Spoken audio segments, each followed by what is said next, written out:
억압된 기억, 유도된 기억, 조작된 기억. 휴대폰이나 스마트폰이 없던 시절에 사람들은 자주 연락하는 주인같이 어렵지 않게 외웠다 하지만 요즘은 외우질 않는다. 확장한 문명이 이기적인 편리함 때문에 전반적으로 인지 능력이 떨어졌다는 우려를 얘기도 하지만 이것은 기억에 지나지 않는다. 한쪽을 누르면 다른 쪽이 나오는 풍선처럼 전화를 외우지 않아도 된다는 다른 것들을 기억하는데 또 우리의 뇌가 사용되기 때문이다. 나이가 들면서 우리의 의식적인 기억 능력이 떨어지는 것은 자연스러운 일이지만 하지만 나이가 상관없이 우리의 기억은 듣고 보고 경험한 것 그대로를 온전히 저장하지 않는다. 어떤 방식으로든 변형하여서 저장하는 특성이 있다. 그 기억의 특성을 확인하는 간단한 실험을 해보고자 한다.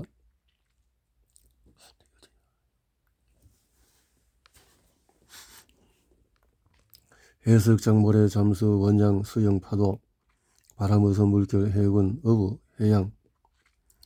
이제 이들 단어를 다시 보지 말고 현재 기억에만 의존해서 다음의 활동을 해야 한다. 그래야 제대로 된 기억 실험을 할 수 있다. 다음 페이지에서 몇 개의 단어를 다시 보여주려고 한다.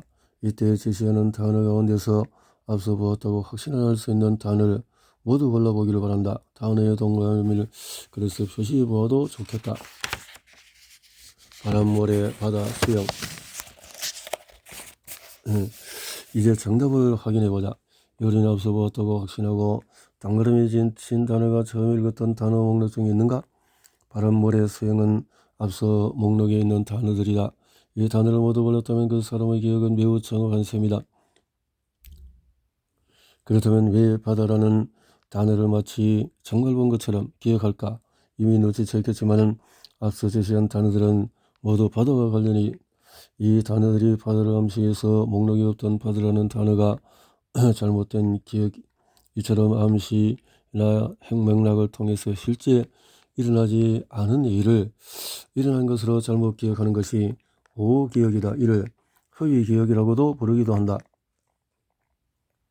우리의 기억은 들은 가 본 것을 그대로 저장했다가 재생하는 녹음기나 카메라가 아니다. 외부 정보들이 감각기관에 입력되는 순간부터 우리의 기억은 보고 싶거나 듣고 싶은 것을 선택하고 변형하고 압축하거나 정교화하기도 한다.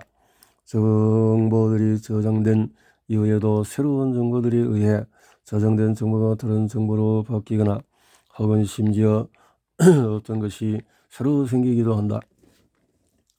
바다라는 단어를 본 적이 없는 사람이 보았다고 확신하는 것처럼 우리 중에 누군가는 자신이 하지 않은 일을 했다고 하거나 자신이 한 것과 다르게 기억할 수 있다. 이런 오기억은 자신의 일화로 구성된 자선적인 기억에서 주로 나타나는데 자신의 과거를 회상하면서 자신을 미화하거나 혹은 자신이 피해를 감내했다고 잘못 기억할 수도 있다. 만일 당신이 어떤 범죄의 현장에 있었고 물리적인 증거가 전혀 없는 상황에서 누군가 당신을 범인으로 확신하여 지목되는 상황에 닥친다면 어떨까?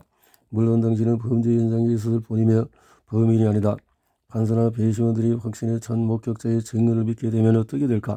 실제로 미국에서는 목격자가 유일한 증거인 사건이 한 해만 수만 건이고 이 중에서 5에서 10%에 해당하는 수천 건의 사건에서 목격자가 실제로 다른 잘못된 증언을 하는 것으로 드러났다. 우리나라에서도 목격자의 증언을 듣고 유죄를 선고했다가 나중에 실제 범인이 잡힌 일이 일어나고 있다. 실제로 과거에 일어났던 방화에 의한 살인사건의 유일한 목격자가 유치원생 나이의 어린이였다. 아이는 방화를 저지른 범인으로 동네 가게 아저씨라고 지목했다. 목격자는 아이의 증언 이외에 다른 물리적인 증거가 없는 상황에서 사건의 진실을 파헤치기 위해서 아동정신과 전문의에게 목격자인 아이가 거짓말하는지 물었다. 전문의가 아이가 거짓말할 수도 이유도 없고 거짓말은 행동 단서를 보이지 않기 때문에 아이의 말은 신빙성이 있다고 대답했다.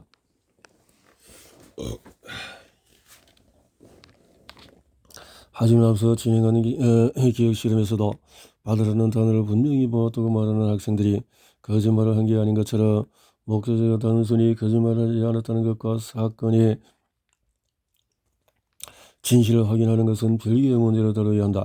거짓말이 아니어도 그 기억에 허위 정보가 개입되었을 가능성을 살피는 것이 중요한 것이다. 1998년 응용심리학 계지에 실린 한 논문에서 실제 범죄 수사와 관련된 녹취록이 소개되었다. 그 내용은 다음과 같다. 당시 사건 현장에 있었던 목격자에게 반투명 창을 통해서 다른 방에 서 있는 3명의 혐의자를 보여주면서 누가 범인인지 물었다. 이때 목격자의 진술은 이거 참 모르겠습니다. 저 두 사람 잘 모르겠어요. 아이고. 두 번째, 사람보다 키가 조금 더 컸던 것 같은데 아무튼 모르겠네요. 30분이 지난 후에 여전히 목격자는 나란히 서 있는 사람들을 바라보면서 판단하는 데 어려움을 겪고 있었고, 또 이때 목격자가 잘 모르겠는데 두 번째 사람인가 라고 말하자 옆에 있던 경찰이 좋습니다 하고 대답했다. 몇 달 후에 법정에서 증인으로 선 목격자의 태도는 확인이 달라졌다. 재판관이 증인 두 사람 정말 맞습니까? 그냥 추측해서 아닌가요? 라고 물었다. 목격자는 그 질문에 대답했다. 추측이 절대 아닙니다. 저 사람이 확실합니다. 아선 녹취록이 없었다면 판사와 배심원들은 확신에 찬 목격자의 증언을 그대로 믿었을지 모른다. 도대체 목격자의 기억이 바뀐 이유는 뭘까? 논문에서는 당시 녹취록에서 경찰관이 한 또 좋습니다 라는 대답에 주목한다. 그러니까 경찰관의 반응이 목격자의 기억을 변화시켰을 가능성이 크다고 본 것이다. 그리고 이 내용을 후속 실험을 통해서 검증했다. 우리의 기억은 순간순간 자신이 또 모르게 바뀔 수 있다. 똑같은 자동차 사고를 목격한 상황이라도 자동차가 부딪힌 것을 보았지요? 라고 물었을 때보다도 자동차가 깡 하고 부딪힌 것을 보았지요? 라고 물으면 자동차가 부딪힌 정도는 실제보다 좀 더 강하게 기억된다. 이처럼 단어 하나라도 우리의 기억은 쉽게 바뀔 수가 있다. 앞에서 이야기한 방화 사건도 마찬가지. 어린아이에게 경찰이 아저씨가 집에 들어온 것을 봤지? 그 아저씨가 불을 질렀지? 하고 물었을 때 이 아이에게 아저씨가 자신이 자주 가는 동네 가게의 아저씨였다면 아이의 기억에서는 얼마든지 범인의 모습을 동네 가게 아저씨로 바꾸어서 저장할 수 있다. 우리가 무엇인가를 기억하고 말하는 것은 무엇인가가 과거에 실제로 일어났음을 주관적으로 경험한 것에 대한 표현이다. 즉 기억이라는 것도 일종의 주관적인 경험임. 이런 주관적인 경험은 지금껏 살펴본 것처럼 언제든지 틀릴 수가 있다. 최근에 오기억에 관한 연구는 주변 사람들의 잘못된 암시나 오정보에 의해서도 자신과 관련된 기억이 잘못 형성될 수 있음을 보여주고 있다. 어릴 때 놀이동산에서 부모를 잃어버려서 고생한 적이 있다는 정보를 부모에게서 듣게 되면 실제로 그런 일이 없던 사람도 마치 그것을 경험한 사람처럼 그때 자신이 어디에 앉아서 울고 있었고 누군가 자신에게 말을 걸었다는 등의 구체적인 오기억 내용을 이야기하기도 한다. 예를 들면 어릴 때 비행을 저질러서 경찰서에 간 적이 있다는 자신에게 불리한 오기억 내용도 부모나 가족 등 주변 사람들이 한결같이 그렇다고 이야기하면 자신이 실제로 겪은 일로 잘못 기억될 수 있다고. 자신에게 있는 오기억을 되돌릴 방법은 없을까? 독일과 영국의 심리학자들이 2011년 자신이 기억하는 내용이 어디서 왔는지 그 출처를 생각하고 오기억이 오정보에 의해서 얼마든지 발생할 수 있음을 깨닫게 하는 것이 오기억을 줄이는 데 도움이 된다고 한다. 예를 들어서 나의 기억이 단순히 가족이나 누군가에게서 들은 것인지 아니면 내가 직접 겪은 것인지 출처를 확인하는 과정을 거치는 것이다. 게다가 지금 이 글을 읽고 오기억이 존재할 수 있음을 알게 된 여러분이라면 적어도 오기억의 위험에서 이미 조금은 벗어나게 되었음을 의미한다.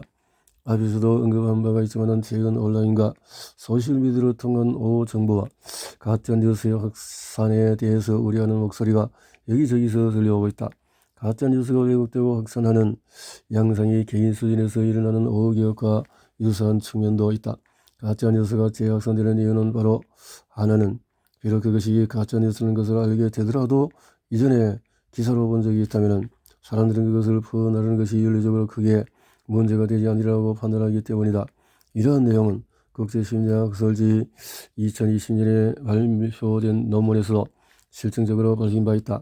가짜 뉴스도 반복적으로 접하게 되면 사람들은 무의식적으로 그것이 사실인처럼 느끼게 되고 그것을 여기저기 전파하는 것은 도덕적인 불감증이 생기는 그렇다면 범죄하는 온라인의 오정보와 가짜 뉴스를 줄일 방법은 뭘까?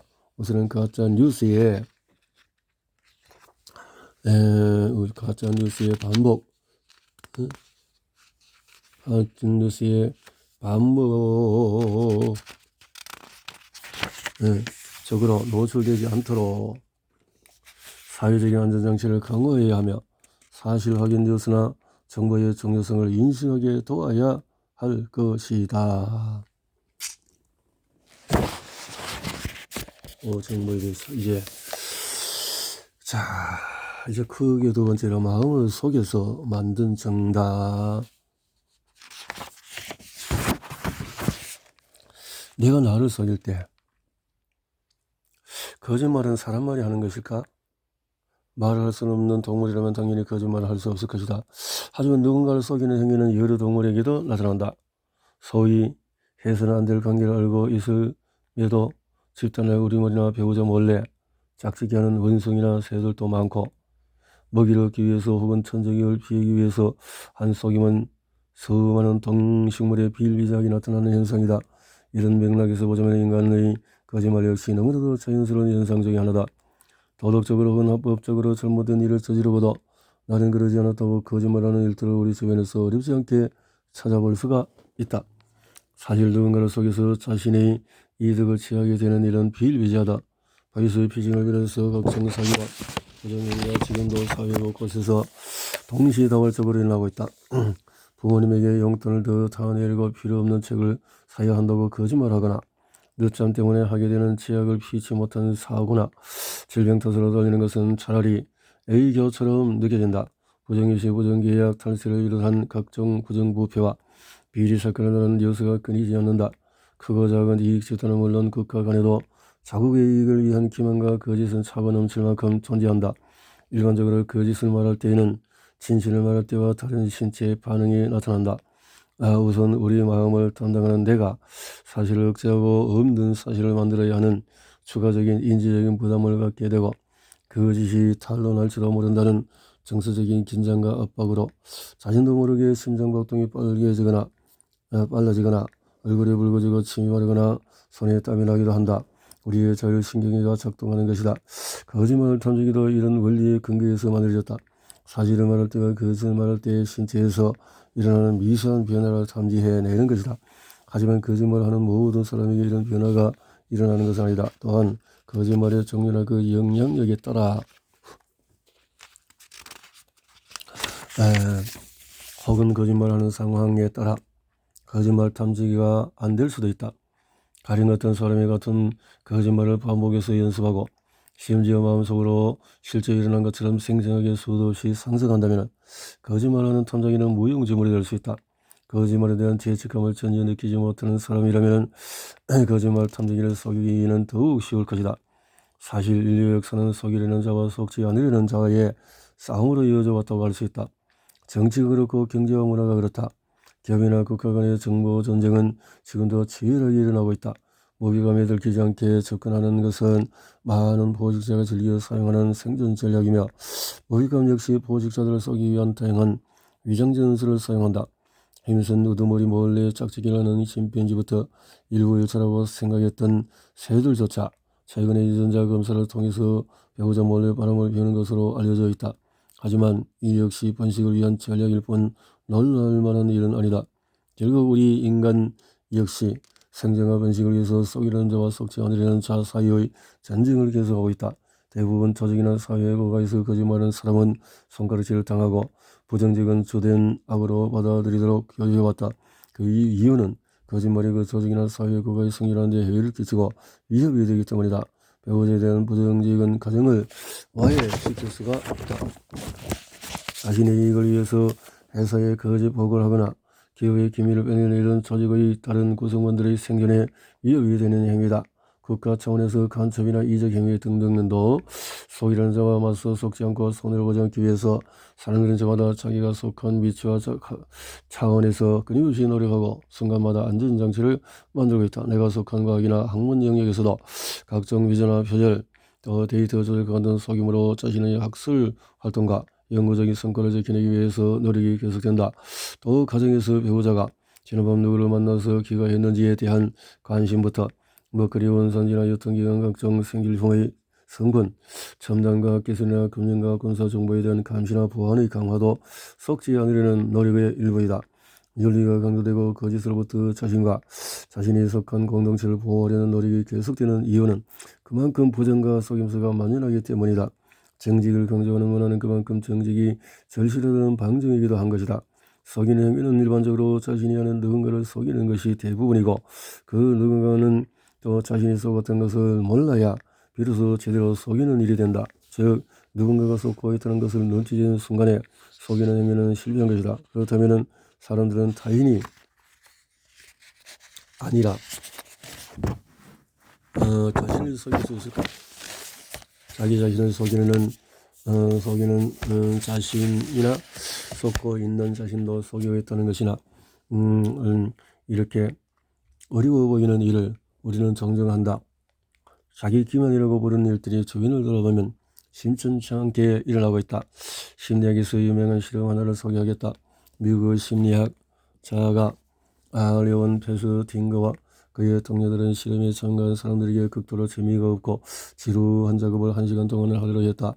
작업이 끝나고 나가는 참가자에게 실험자는 나가시면 밖에 기다리고 있는 다음 실험 참가자에게 이 실험이 정말 재미있고 유익했다고 이야기해 주시겠어요?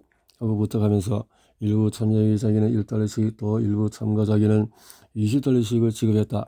그리고 이후에 실험 참가자들에게 실험 중에서 했던 작업이 얼마나 재미있고 유익했는지를 물어보았고 여기서 1달러를 받은 참가자와 20달러를 받은 참가자의 대답에 확연하게 차이가 났다. 이 실험은 1950년대 말 미국에서 수행된 연구였다. 1달러와 20달러는 요즘 우리 돈으로 각각 1만 5천원과 30만원 정도의 가치를 지닌 셈이다. 여러분 얼마나 받은 참가자들이 실험 과제를 재미있고 즐거웠다고 해상했을 것이라고 예상하는가? 일단 이 실험에서 분명한 사실은 실험자와 참가자들에게 재미가 없고 지루한 작업을 따른 사람에게 재미있다고 거짓말하게 한 것이다. 실제로 이 실험에서 거짓말을 부탁하지 않았던 일부 참가자에게 이 실험에서 한 작업이 얼마나 재미있었는지 아는지를 회상하게 했는데 대부분 참가자가 정말 재미없고 지루했다고 사실대로 회상했다. 흥미로운 점은 1달러 받고 거짓말하는 사람들과 20달러를 받고 거짓말하는 사람들 두 집단 중에 한 집단에서 자기 기만이 발견된 것이다. 한 집단은 거짓말을 부탁받지 않은 참가자들처럼 자신이 했던 과제가 재미없었다고 회상한 반면에 다른 집단의 참가자는 자신이 했던 작업이 정말 재미있었다고 회상했다. 어떤 집단에 자기 기만이 일어났을까? 실험 결과 큰 보상을 받은 20달러 집단의 참가자들은 거짓말을 해달라고 제안을 받지 않았던 참가자들과 마찬가지로 자신이 했던 과제가 재미없고 지루했다고 대답했다. 반면에 1달러 받은 참가자들은 놀랍게도 그 과제를 정말 재미있었다고 회상했다. 즉 1달러 받은 참가자들에게서 자기 기만이 일어난 것이다. 그 과제에 대해서 거짓말을 하지 않은 사람들의 평가가 구체적인 증거로 버젓이 있음에도 1달러 집단에 속한 사람들은 그 과제가 재미있고 유익했다고 대답했다. 왜 이런 일이 일어났을까? 20달러를 받은 참가자들은 거짓말이라는 부정적인 행동에 대해서 정말은 보상을 받았다고 생각했을 것이다. 그 때문에 거짓말의 핑계거리를 마련할 수 있었다. 하지만 1달러를 받은 참가자는 어떤 마음일까? 그들은 고작 1달러를 받고 거짓말을 하는 사람이 되고 싶지 않았을 것이다. 그렇다면 어떤 방법이 있을까? 정말 그 과제가 유익하고 재미있었다고 스스로를 속이면 간단하게 해결된다. 이런 정신적인 과정은 의식적인 자극 없이 무의식적으로 일어나야 제대로 된 자기 기만이다. 그 과제가 정말 재밌고 유익하다고 해상하는 1달러를 받은 참가자들에게 그렇게 생각하는 이유를 물으면 분명 뭔가 이유를 만들어낼 것이다. 가령 그 과제를 통해서 자신의 능력과 인내심을 발견할 수 있었던 좋은 기회였다는 식으로 말이다. 사기꾼에게 당한 피해자 중에는 그것이 사기고 알려져도 쉽게 믿으려 하지 않는 사람이 종종 있다. 특히 그 사기꾼에게 이미 많은 재산과 정성을 쏟아부은 사람일수록 더 그렇다.